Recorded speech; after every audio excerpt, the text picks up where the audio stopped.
In a stirring turn of events, friends, it is raining in England. We are the Swindon Town Swoodilypoopers, of course. Look at Leroy Williamson. He really is graying. And we are today playing Ipswich Town. We are going to beat the living crap out of them. We're only 1 point out of second place in the N-Power Championship. And if we get to second place, we will go to the Premier League next season. And wouldn't that be something? So this is a big game for us. We've got John Green and John Green up front. And we've got Leroy Williamson in center mid, along with French Lana, and one-size-fits-all in the hero of yesterday's game in defense. Today I am going to tell you about why sports is like life, also poop, to quote a great friend of mine. I'm going to tell you why sports is like life and why football, or soccer, let's call it soccer, just for Americans, is more like life than other sports. So first I have to tell something for our non-American viewers. I have to explain something that will be completely astonishing. So let's say that you are a sports team. Let's say that you are a sports team and you play in the major leagues of American baseball. So for instance, that you are the Chicago Cubs, one of the major league teams in American baseball. Okay, I know this is going to sound crazy, but it's true. No matter how bad you are, no matter how many games you lose, ball John Green, finisher. Other John Green to ball John Green, and in the 9th minute, there has already been a goal. Beautiful. Other John Green, just lays it off. That's what I love. John Green to John Green, followed by John Green scoring. It occurs to me that I'm a little bit narcissistic. Well, that was not the best work I've ever seen out of one-size-fits-all, but Fat Lucas, no. Oh, Fat Lucas. Fat Lucas. Fat Lucas. Fat Lucas. Guys, what are we going to do about the Fat Lucas problem? I need your input. I need your help. No matter how bad you are, this is true if you're a basketball team, if you're a baseball team, if you play American football, no matter how many years you are terrible, nothing bad will ever happen to you. You will never have to stop playing in the major leagues or in the NFL or in the NBA. This leads to some crazy stuff. Like right now, I live in Indianapolis, Indiana. We're a big football city, like American football. We have this team called the Indianapolis Colts. Oh, other John Green can't finish. We have this football team called the Indianapolis Colts, and we used to have this quarterback, very talented guy named Peyton Manning. Very popular, very talented, really good at his job being a quarterback in the NFL. Then he got an injury, and he couldn't play this season, and it turns out that he was pretty necessary to the success of the Indianapolis Colts. Because we are now, I think, 0-10. We have not won a game this season. Now, if we were playing soccer, for reasons I will explain momentarily, in Indianapolis, there would be a desperate push to win every game, and there would be widespread, massive panic, and fans would be, crying and terrified. But here's what's actually happening. Because it is no longer possible for the Indianapolis Colts to go to the playoffs and potentially win the Super Bowl, which, by the way, is being played in Indianapolis this year, because that's become, hilariously impossible. Other John Green, you're better than that. Because that's become impossible, the fans of the Indianapolis Colts, including myself, are now rooting for the Indianapolis Colts to lose all of their remaining games. Because if we lose all of our remaining games, we will get the first choice in next year's draft, which means we can draft this very good young quarterback named Andrew Luck out of Stanford. Also a smart young man. So that's not like, own goal. How do you like them apples? Ha ha. Oh, pug. That's just, but you know what? Other John Green made that possible with his pure, raw strength. 2-1 Swoodilypoopers. So, no matter how bad you are, nothing bad ever happens, which means you're put in the position of having to root for your team to lose in order for your team to be better in the future. Now, why is soccer, different from that? The answer is that if you're one of the worst 3 teams in a soccer league, you don't get to play anymore in that league. You go down a league. There is a punishment for sucking. Oh, no. Oh, Fat Lucas, that was a great save. Great reaction save. He's still got it when it comes to the reaction saves. It's when it comes to, like, clutching the ball that he's just not the man he used to be. So, like, unnecessary slide tackle. Wow, that was really unnecessary. So there is a punishment, right? Like, for instance, Swindon Town, the actual non-fictional Swindon Town Robins. In 1992, the 1992-1993 season, they were in the Premier League. They were in the top league of English football. But then they finished in the bottom 3, so they went down to the N-Power Championship, and then they finished in the bottom 3 again, and then they went down to League 1. And then last year, they finished in the bottom 3 of League 1, and they went down to League 2. And they became, League 2 side, which is really unfortunate because that's the lowest league in football. And if you're one of the worst teams in League 2, you become what's called a non-league team, at which point you're basically like a semi-professional team. You're not one of the, 150 best teams in England, which is not a good sign.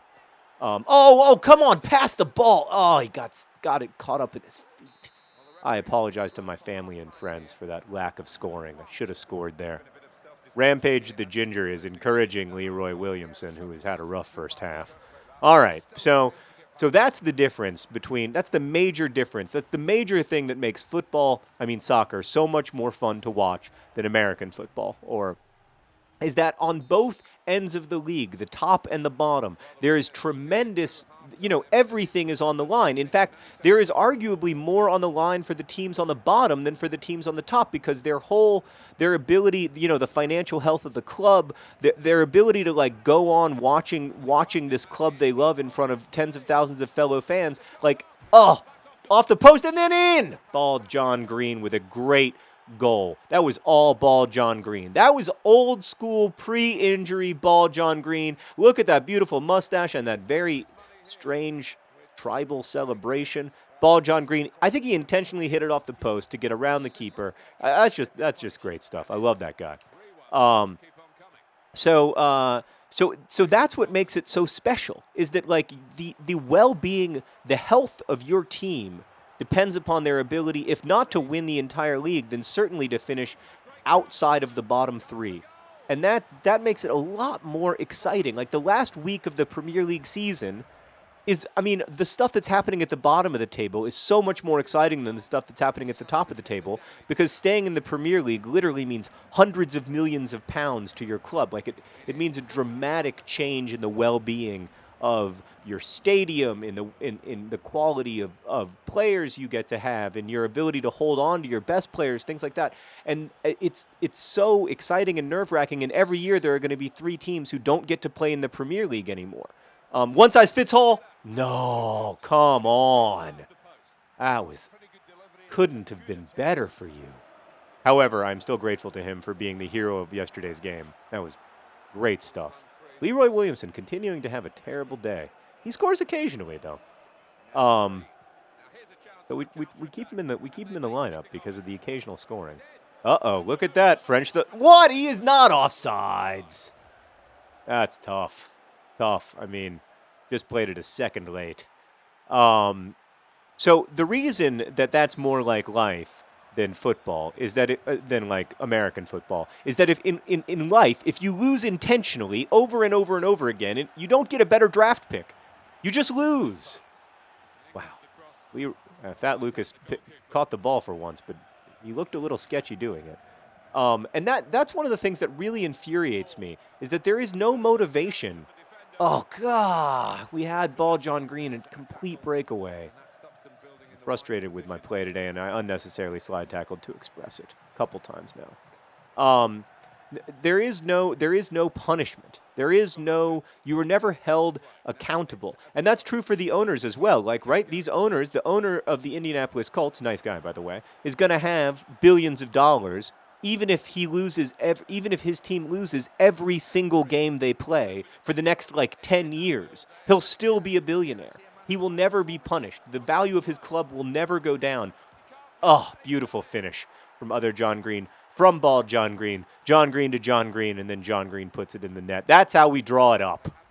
So, so the whole motivation of the sport is wrong. Like the whole incentive system is wrong. Whereas in soccer, it's right. Everybody is on the same page. The players make more money if they stay up in the highest league possible. The owners have a more valuable club if they're in the highest league possible, and the supporters, of course, have the most fun because it's fun to watch your team play Manchester United and Chelsea. More fun than it is nothing against Ipswich Town than it is to watch your team play a club whose mascot is a horse. Although I should make fun. Our mascot is a robin. I mean, we're the Swoodilypoopers, so maybe I shouldn't tease. But yeah, so that's my number one issue with American sports is that they aren't, sports aren't supposed to be like life. They're supposed to be lived on a level playing field and in ways that life aren't. It's supposed to be about equal opportunity and that kind of thing. And I get that, but it is supposed to be like life in this respect. The incentives should line up, and right now they don't. And it's frustrating to live in Indianapolis with a bunch of people who want their hometown team to lose every game between now and forever so that we can, look at that other John Green from Bald John Green. That's just, look at the sadness on the fans of Ipswich Town. Beautiful thing to see. Oh, he's a finisher. He really is. Really is. He's become the breakout star this season. Last season, definitely Bald John Green had the spotlight. He was the leading scorer on the team, and in League One. This year, though, it's just been all other John Green, and I'm really proud of him for kind of sticking with it, proving that he can be a great player. But I still, I'm not going to lie to you, I'm still partial to Bald John Green. I still think of him as my John Green. Here comes Leroy Williamson. He's going to try to score on his own. He's going to try to score. Oh, Leroy Williamson dispossessed. Ball John Green gets the ball back to Leroy Williamson. He does score occasionally. Oh, but not this time. Not this time. I know you guys all want to hear me sing the Leroy Williamson song off key, but alas, not today. Thanks for watching Hank Games. And, oh gosh, I might give up a goal here at the end after I said thanks for watching Hank Games. I'm sorry, I thought the game had ended, but it hadn't. You can let me know in comments if you agree with my analysis or if you think that I'm in some way wrong about this stuff, which is possible, although I don't think I am because I've thought a lot about it, and it really makes me mad. Leroy Williamson? No, he didn't run. He didn't make the run. He's too tired. And that's the end of the game. We win! We win! The Swoodilypoopers win thanks to an own goal and 4 goals from John Green's. Pat Lucas did give up a goal, but when you win 5-1, doesn't matter very much. There's Ginger Rampage. He's happy. Everybody's happy, and the Ipswich players are smelling their armpits in shame. Congratulations. See you next time. Best wishes.